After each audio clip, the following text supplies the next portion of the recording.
Welcome back to my YouTube channel. तो last video में हमने कोपॉलीमर इक्वेशन या कोपॉलीमर कॉम्पोजिशन इक्वेशन के बारे में पढ़ा था।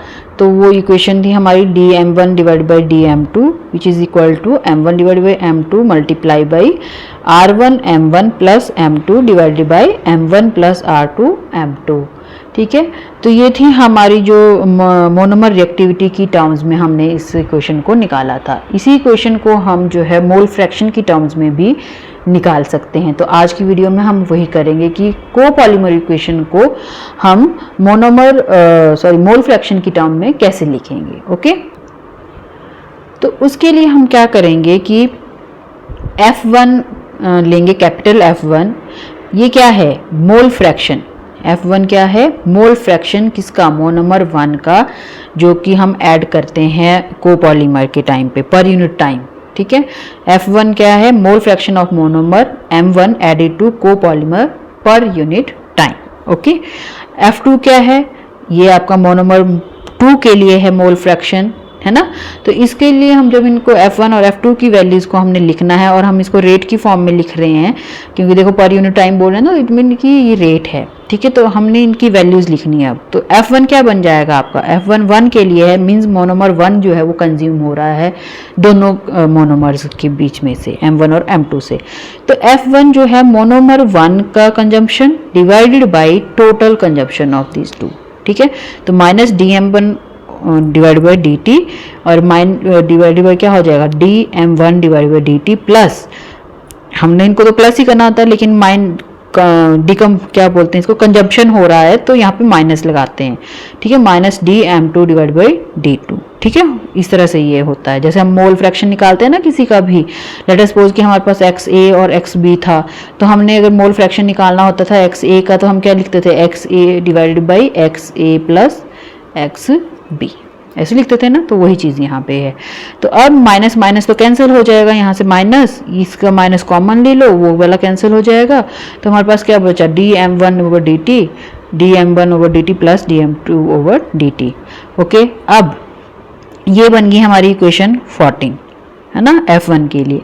सिमिलरली हम F2 के लिए भी लिख सकते हैं, बस हमने क्या करना है, ऊपर वाली जो टर्म है वो M2 के लिए लिखनी है डिवाइड बाई टोटल।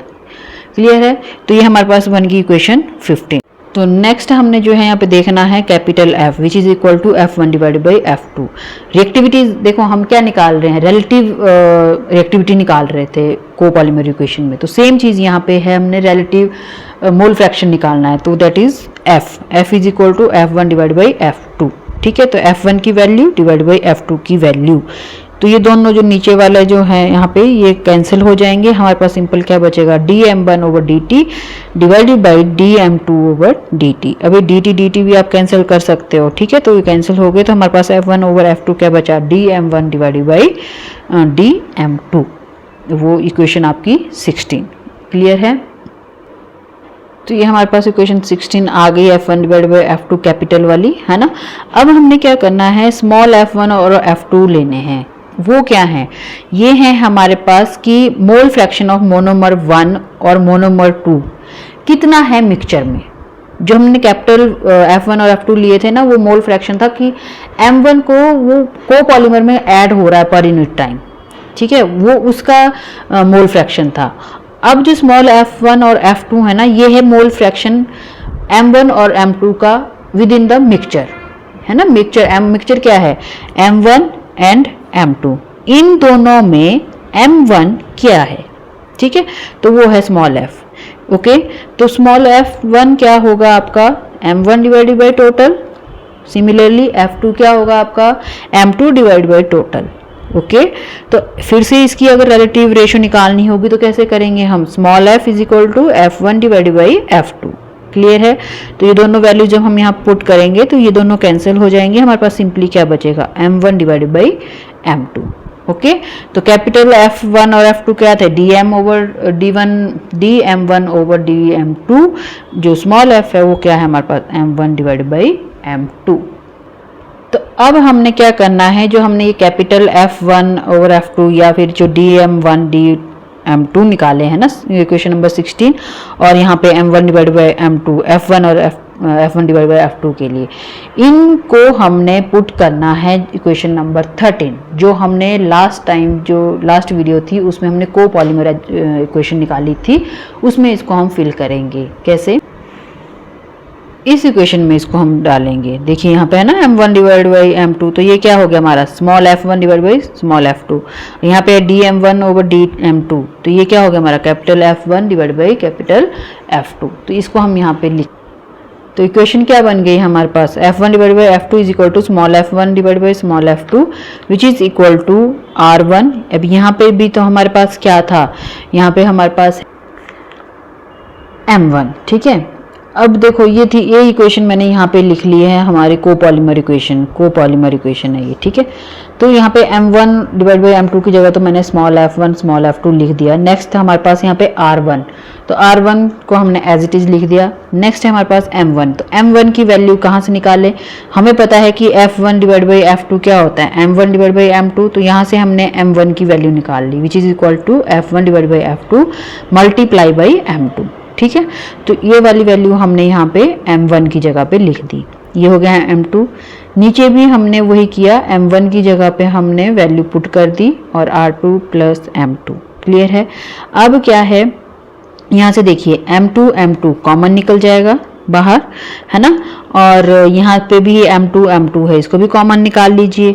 और ये जो यहाँ पे F1 डिवाइड बाई F2 है ना, इससे हमने अंदर मल्टीप्लाई कर लिया, F1 से ऊपर वाली टर्म को F2 से नीचे वाली टर्म को मल्टीप्लाई, तो क्या बन गया ये R1, ओके।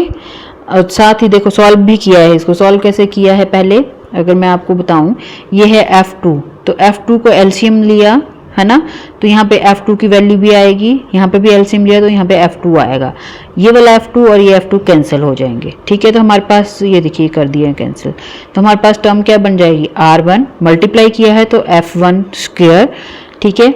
M2 हम ऑलरेडी बाहर ले चुके हैं, ये यहाँ पे 1 ही था तो ये F1 आ जाएगा यहाँ पे, और हमारा ये F2 था साथ में, क्लियर है। सिमिलरली नीचे यहाँ पे क्या हो जाएगा F1 मल्टीप्लाई बाई F2, ये वाला F2 तो कैंसिल हो गया, M2 भी कैंसिल हो गया। यहाँ पे क्या बचा था R2, और यहाँ पे हमने जो F2 से इससे मल्टीप्लाई किया था और ये वाला F2 तो डबल F2 स्क्वायर, ठीक है। ये दोनों कैंसिल हो गए, हमारे पास सिंपली क्या बचा F1 divide by F2 which is equal to R1 F1 square plus F1 F2 divide by F2 F1 plus R2 F2 square, ठीक है, which is equal to dm2 over dt dm1 over dt divided by dm2 over dt, equation 20। तो ये भी हमारी क्या होती है, देखो कोपॉलीमर इक्वेशन क्या है, काइनेटिक्स ही है ना, कि मोनोमर 1 और मोनोमर 2 किस रिएक्टिविटी से जो है वो रिएक्ट करके कोपॉलीमर बनाते हैं, तो वही है, बट इन टर्म्स ऑफ किस में, मोल फ्रैक्शन में लिखी है हमने, ठीक है। तो ये हमारी हो गई copolymer equation in terms of the mole fraction, clear, okay. तो अब अगर हमने कुछ और इसकी डिटेल्स में जाना है तो हम इसको देख सकते हैं कि F1 को हम और किस तरीके से लिख सकते हैं। हमने F1 की वैल्यू निकालने के लिए लिखा था कि dm1 divide by dt divide by total dm1 by dt plus dm2 divide by dt। अब अगर इसको हम थोड़ा सा सॉल्व करने की कोशिश करें तो हम कैसे कर सकते हैं, यहाँ पे देखिए पूरी इक्वेशन को dm1 डिवाइड बाई dt से डिवाइड कर दीजिए। जब मैंने इसको डिवाइड किया तो ये कट के दोनों कैंसिल होके 1 बन गया। सिमिलरली मैंने यहाँ पे जब डिवाइड किया तो वो भी कट गया तो 1 बन गया। जब यहाँ पे डिवाइड किया तो ये बन गया dm2 divide by dt divided by dm1 dt, clear है। अब यहाँ पे हमने जो dm2 डिवाइड बाई dm1 है इसकी वैल्यू पुट कर सकते हैं इन टर्म्स ऑफ जो हमने अभी निकाली है इक्वेशन 20 में, जो कोपॉलीमर इक्वेशन हमने निकाली है in terms of mole fraction, तो उसको हम यहाँ पे वैल्यू पुट कर सकते हैं। जो हमने वैल्यू निकाली है वो हमने निकाली है dm1 divide by dt over dm2 divide by dt, लेकिन हमें वैल्यू किसकी चाहिए, हमें चाहिए m2 ऊपर चाहिए और m1 नीचे चाहिए। तो हम इस इक्वेशन को क्या करेंगे, रिवर्स कर देंगे, ठीक है। तो हमने यहाँ पे इसको पुट किया है इस तरह से, देखिए यहाँ पे 1 सेकेंड, ये यहाँ पे हमने इसकी वैल्यू पुट कर दी है, तो 1 over 1 plus F1 F2 plus R2 F2 square divided by R1 F1 square plus F1 F2, okay.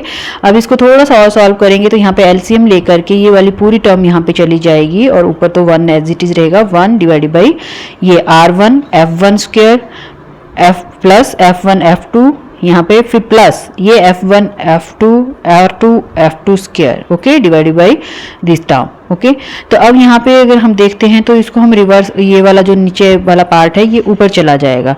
तो जब ये ऊपर चला जाएगा तो F1 क्या बन जाएगा आपका, R1 F1 square F1 F2 divided by R1 F2 square, sorry R1 F1 square plus ये दोनों टर्म्स सेम है तो प्लस हो जाएंगी 2 F1 F2 plus R2 F2 square. तो इस तरह से भी हम F1 की वैल्यू यहाँ पे निकाल सकते हैं। तो हमें जिस तरह से भी चाहिए हम उस तरह से वैल्यूज़ को यूज़ कर सकते हैं। इसी तरह से F2 की अगर वैल्यू निकालनी हो तो वो भी आप निकाल सकते हो सिमिलरली, ठीक है। F2 के लिए हम यहाँ पे क्या करेंगे, dm2 डिवाइड बाई dt है ना, और टोटल, ठीक है, सेम हमने यहाँ पे किया है। अब यहाँ पे हमने जैसे यहाँ पे हमने dm1 डिवाइड बाई dt से डिवाइड किया था, यहाँ पे हम dm2 डिवाइड बाई dt से डिवाइड कर देंगे पूरा का पूरा।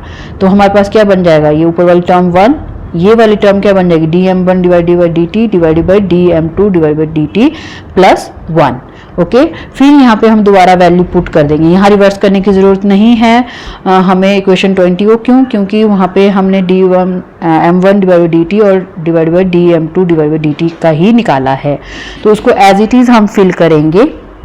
तो जब इसको थोड़ा सा सॉल्व किया, ये वाली टर्म तो ऊपर चल जाएगी और एलसीएम लेके यहाँ पे आ जाएगा। तो ये क्या बन जाएगी आपकी F1 divide by F2 plus R2 F2 square divided by, तो ये बन जाती है हमारे पास F2 की value F1 F2 plus R2 F2 square divided by R1 F2 square plus 2 F1 F2 plus R2 F2 square. तो अगर मैं F1 और F2 की वैल्यूज को देखूं तो जो डिनोमिनेटर है हमारा वहाँ पे दोनों वैल्यूज जो है वो सेम है, ठीक है, और बस ऊपर थोड़ा सा यहाँ पे चेंज है, ये जो F1 F2 है वो यहाँ पे, और यहाँ पे R1 की जगह पे R2 हो जाता है, F1 की जगह पे F2 हो जाता है, सिंपल सा, क्लियर है। तो अगर आप इन दोनों वैल्यूज को भी प्लस करोगे, F1 divide by F1 plus F2 करोगे तो 1 वैल्यू आएगी, और जब इनको डिवाइड करोगे तो हमारे पास सेम वैल्यू आ जाएगी ऊपर वाली, ओके।